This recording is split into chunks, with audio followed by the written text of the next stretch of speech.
ఓం గంగణపతయే నమః శ్రీ గురుభ్యో నమః హరి ఓం. ఫ్రెండ్స్, మిత్రులారా, ఇదే ఇందాక భక్తి సంబంధించిన విషయం. భక్తి అంటే మనం చూసాం, భక్తి అంటే పట్టుకోవడం. ఒకటి జగత్తును పట్టుకున్నామా, జగన్నాథుడిని పట్టుకున్నామా. ఆ జగన్నాథుడిని కూడా ఏ స్థాయిలో పట్టుకున్నాం. జగత్తును పట్టుకుంటున్నాం, జగత్తు అనిత్యం. వ్యక్తికి సమాధానం అది ఇవ్వటం లేదు. ఎందుకంటే వ్యక్తికి కావాల్సింది పూర్ణ సుఖం, పూర్ణ ఆనందం అండ్ అపరిచ్ఛిన్న ఆనందం. కానీ జగత్తు దగ్గర ఆ సమాధానం లేదు. జగత్తు మార్పు చెందుతుంది, అది అది అమృతప్రాయం. అయితే జీవుడికి కావాల్సింది ఏంటంటే అమృతం, పూర్ణానందం ఎప్పుడు. అందుకోసం అయితే ఆ కస్తూరి మృగంలాగా తాను తనలోనే ఉంది, కానీ తాను బయట వెతుకుతుంది ఆ కస్తూరి. అది జన్మంతా కూడా అన్నట్టు మనకు ఉపమానాలు ఉన్నాయి. ఆ జంగల్లో తిరుగుతుంది, తనకు కావాల్సింది. ఒక చేప కనుక నీళ్లకు దూరం అయ్యి, ఈ జాగ్రత్తావస్థ ఏంటంటే ఈ చేప కనుక నీళ్లకు దూరం అయినట్టు అటు ప్లేన్ ల్యాండ్ మీద పడింది. ఈ కస్తూరి మృగం నిద్రలేచి దానికోసం శ్రమించినట్టు జీవుడు అలాగే జగత్తును పట్టుకుంటున్నాడు. ఎన్నున్నా ఏమున్నా ఆ బాధ నుంచి తనకు ఇది లేదు, ఉపశమనం లేదు. అయితే ఇప్పుడు తను ఒక దేవుణ్ణి పెట్టుకున్నాడు. ఆ దేవుడు ఫస్ట్ ఏంటంటే ఇతను తను తగిలించుకున్న ట్యాగ్ ఏంటంటే తను భక్తుడని. అయితే దేవుణ్ణి ఆరాధిస్తున్నాడు, అభిమానిస్తున్నాడు, ఆ ఫైన్. అయితే ఆరాధన అభిమానంతో ఇతనంటే జగత్తు నుంచి వచ్చే దానికి ఇది ప్రత్యాహారం కాబట్టి అక్కడి ఆ బాధ, జగత్తు పెట్టే బాధ నుంచి విముక్తి వచ్చింది. నెంబర్ 2, ఆర్తి అని సర్వజ్ఞుడు కాబట్టి ఆర్తి నివారణ, దుఃఖ నివారణ, కోరికలు ఏదో సంబంధించినవి ఉన్నాయి. అవి కూడా సపోజ్ హోమాలు యజ్ఞాలు చేసాం, మనం చూసాం. అందరూ కూడా భక్తులు, మెయిన్గా రాక్షసులు, ఎవ్రీథింగ్. అయితే మరి అది సరిపోతుందా అంటే ఆ ఆర్తి నివారణ అర్థ ప్రధానం ఏదైతే జరిగిందో అది కూడా జగత్తుకు సంబంధించిందే కాబట్టి అది కూడా సమాధానం లేదు. ఇప్పుడు మనిషికి తృప్తి రావాలంటే అదే చూసినట్టు ఏంటంటే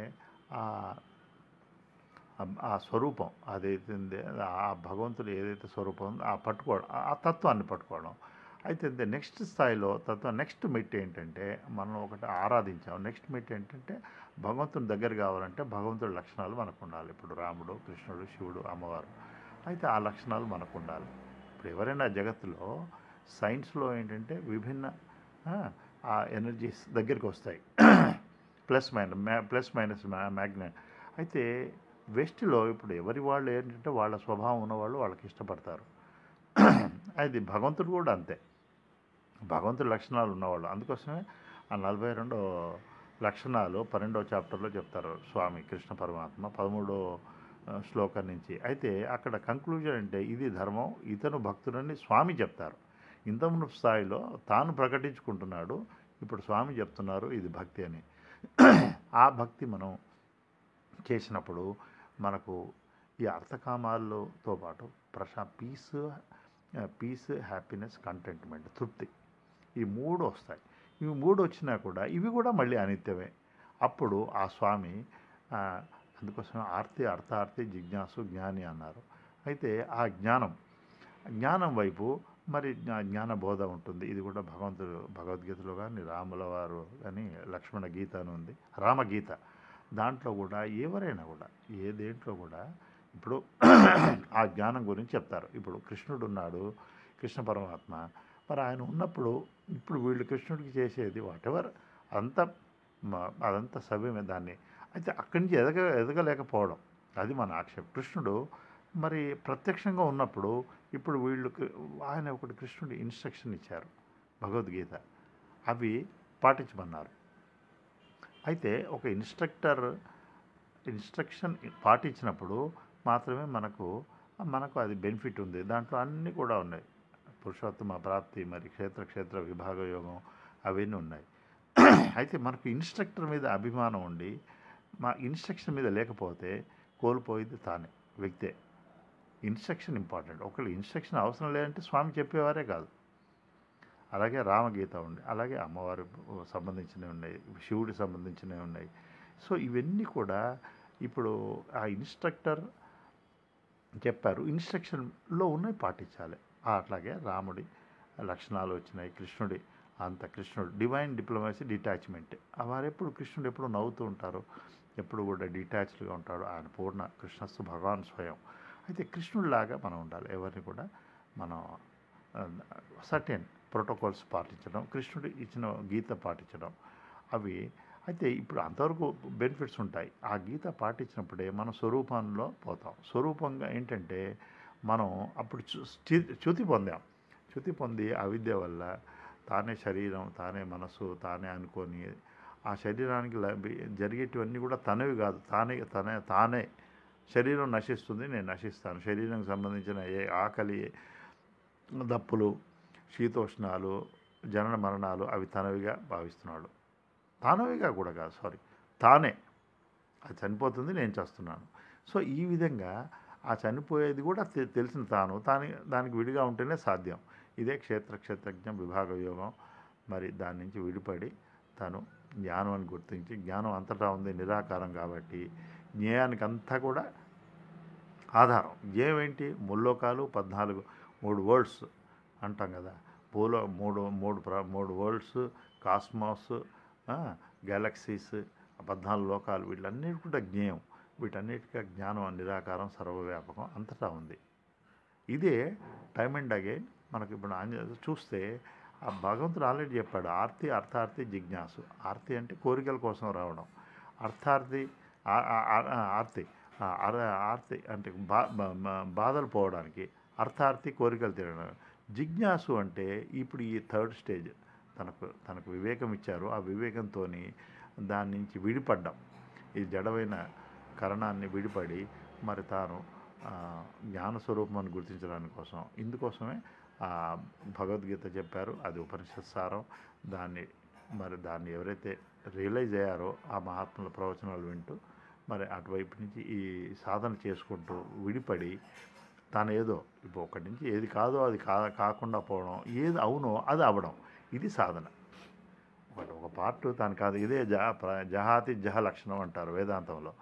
జహాతి జహ లక్షణం అంటే ఏది కాదో అది కాదు, ఏది అవునో అవి రెండు. ఒకటి జహాతి, ఒకటి మైనస్ చేయడం, ఒకటి ప్లస్ చేయడం. మైనస్ చేయడం ఏంటి? తను ఏది కాదో, శరీరం, మనసు, ప్రాణం కాదో అది కాదు. ఏది ప్లస్ ఏంటి? తను జ్ఞానం అంతటా ఉంది, తను అంతటా ఉంది. ఇదే మన ఆంజనేయ స్వామి కూడా కృష్ణుడి మనం చాలామంది వారు ఆంజనేయ స్వామి రాముడి భక్తుడు డెఫినెట్గా రామభక్తే కాదు, ఆయన కూడా పరబ్రహ్మ సచిదానంద స్వరూపం, దైవ స్వరూపం. ఎందుకంటే ఇలాగే మన దీంట్లో మహాత్ములు చెప్తారు ఏంటంటే, వీళ్ళు కొంతమంది చర్చించుకున్నారు రాముడు ఆంజనేయ స్వామి భక్తుడని. వాళ్ళు చెప్పారు రాముడు ఆంజనేయ స్వామి కూడా పరబ్రహ్మ స్వరూపం, సచ్చిదానంద స్వరూపం. ఈ మాట విని అయితే రాముల వారిని అడిగినప్పుడు వారు ఆయన్నే అడగండి అని. అయితే ఆ స్వామి ఏం చెప్తారంటే, నేను శారీరకంగా ఆ ఉపాధి పరంగా చూస్తే నేను రాముడి సేవకుడిని, మానసికంగా చూస్తే నేను రాముడి ఒక వీర అభిమానిని, రామ లక్షణాలు రాముడి అంటే పొంగిపోతాను, స్వరూపతగా చూస్తే నేను ఆయన ఒకటే అంటాడు. నేనే రాముడిని, రాముడే నేను. అయితే ఇది సూచించే ఆ రామతత్వం రామగీతలో టోటల్గా ఉంది. అద్వైతం పరిపూర్ణంగా. అది లక్ష్మణస్వామికి ఇదే అక్కడ అర్జునుడిలాగా ప్రశ్నిస్తాడు ఈ ప్రపంచం, దాని ఒక ఉన్న ఇది పరిమితమైన దాని పరిస్థితులు. అక్కడ అర్జునుడేమో ఒక పర్టికులర్ స్పెసిఫిక్ నిమిత్తం మాత్రం చేసుకొని, అయితే ఆ భగవంతుడిని ప్రేమించడం, భగవంతుడిని లాస్ పాటించడం. అలా ఎందుకంటే అదే విష్ణు సహస్రం ధర్మకు ధర్మి. ఎందుకంటే భగవంతుడు అనేది జ్ఞానం, శక్తి అంతటా ఉంది కాబట్టి ఇప్పుడు మనం చూసేది ఆయన ఏంటంటే అది స్థూలంగా అదొక ప్రతీక. ఇప్పుడు కృష్ణుడు ఉన్నాడు, ఆ స్వామి విరాట్ రూపం చూపెట్టాడు. అప్పుడేంటి తన పైన కింద పక్కల ఎక్కడ చూసినా ఆయనే ఉన్నాడు. ఆ వామనావతారం చూసిన త్రివిక్రముడు అయిపోయాడు. అయితే ఆయన విరాట్ స్వరూపం, అదే స్వరూపం, ఆ స్వరూపం సంబంధించిందే దాన్ని మనం ఆ భగవతత్వాన్ని వరించాలి. అయితే ఆయన సృష్టిని వ్యవహారికంగా మాత్రమే మనం స్వీకరిస్తూ ఆయన ఆ పరతత్వాన్ని మనం పట్టుకోవాలి. అప్పుడే అమృతత్వం వస్తుంది జీవుడికి. ఆ ఫుల్ క్యాపబిలిటీ తన బ్రహ్మం దానికి సంబంధించిన వివేకం ఉంది. వివేకంతో విద్య చెందుకొని తనకు ఏది కాదో దాని నుంచి విడిపడి ఆ భగవంతుడి ఇన్స్ట్రక్షన్. అందుకోసమే భగవంతుడి ఒక లా మినిస్టర్ లౌకికంగా విడిగా ఉంటాయి. కానీ ఇక్కడ ధర్మ రూపంలో దైవం ఉన్నాడు. అప్పుడు ఇప్పుడు మనం అట్లా అదే అధర్మంగా ఉన్నాం అంటే ఆ నైతికత ఆ లక్షణాలు 42 లక్షణాలకు భిన్నంగా ఉన్నప్పుడు ఎలక్ట్రాన్స్ కనుక ఒక అణువులో దాంట్లో నుంచి యాటమ్ నుంచి విడిపడిపోతాయి. అలాగే అది నెగటివ్. ఆ స్థాయిలో మరి దేవుడిని మనం ఆశ్రయించిన అన్ని సిద్ధించిన పీడ బాధ వేద దుఃఖం భయం ఉంటాయి. అయితే మనం ఆ 42 లక్షణాలు ఏంటంటే న్యూక్లియస్కు చేరుకోవడం. అయితే న్యూక్లియస్ చేరినప్పుడు అది శక్తి కలిగి ఉన్న జ్ఞానం ఆనందం పీస్. అది ఇంకా లిమిటెడ్ నుంచి అన్లిమిటెడ్ వైపు పోవడం. ఇదే ఉర్వారకమేవ బంధనాత్ మృత్యోర్ముక్షయమాంత ఓం అసతోమా సద్గమయ తమసోమా జ్యోతిర్గమయ మృత్యోర్మ అమృతంగమయ. సో అసత్తు నుంచి సత్తు వైపు చేరుకోవడం. ముందు చెడు కంటే మంచిదే. కానీ ఇవి రెండు కూడా జీవుడిని బంధన చేస్తుంది.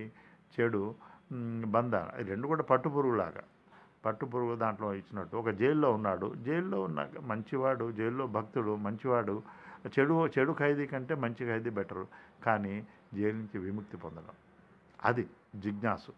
అప్పుడు భగవంతుడు అంటారు అతను జిజ్ఞాసు నేను ఒకటే. ఆర్తి అర్థార్థి జిజ్ఞాసు జ్ఞాని నేను ఒకటే అంటాడు. అయితే భగవంతుడు ఎప్పుడు ఒక తల్లిదండ్రులు బిడ్డను తన స్థాయికి చూసినట్టు భగవంతుడు కూడా మన స్వరూపంలో ఉండడం భగవంతుడు ఎప్పుడు కోరుకుంటారు. భగవంతుడి అనుగ్రహం అందుకోసమే అంత శ్రమతోని ఇన్ని పురాణాలు ఇన్ని రకాల శాస్త్రాలు వచ్చాయి మనకు ఉపనిషత్తులు. మరి ఇవన్నీతో తీసుకొని మనం అది తరించాలి, అటువైపు వెళ్ళాలి. అంటే అటువైపు అంటే ఇది విడిపడ్డాం, ఇది బుద్ధితోనే విడిపడ్డాం. ఇది గ్రహించేది తప్ప ఇది మళ్ళీ ఏదో అయిపోవడం అది కాదు. ఆ తప్పిపోయిన పులి పిల్లలాగా మేకల మందలో కలిసింది, మేకనే అనుకుంది. అయితే తను పులి అని తెలియదు. ఇప్పుడు పులి అయి ఉండి కూడా పులి అని తెలియదు. జీవుడు బ్రహ్మ అయిన కూడా జీవోదేవ సనాతన అయితే తెలియదు అవిద్య.